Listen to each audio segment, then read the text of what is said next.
अस्सलाम वालेकुम। अब मैं कलाम पढ़ने जा रहा हूँ जनाब वसी शाह साहब का। समात फरमाएं। काश मैं तेरे हंसी हाथ का कंगन होता, काश मैं तेरे हंसी हाथ का कंगन होता। तू बड़े प्यार से चाव से बड़े ईमान के साथ अपनी नाजुक सी कलाई पे चढ़ाती मुझको, और बेताबी से फुरकत के हजार लम्हों में तू किसी सोच में डूबी जो गमाती मुझको।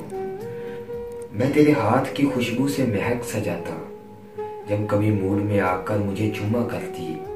मैं तेरे होठों की हिद्दत से दहक सजाता, रात को जब भी तू नींदों के सफर पर जाती।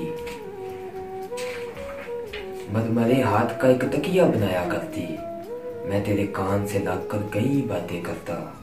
तेरी जुल्फों को तेरे गाल को चूमा करता, जब भी तू बंदे कबा खोलने लगती जाना। अपनी आंखों को तेरे हुस्न से खीदा करता, मुझको बेताब सा रखता तेरी चाहत का नशा। मैं तेरी रूह के गुलशन में महकता रहता, मैं तेरे जिस्म के आंगन में खनकता रहता।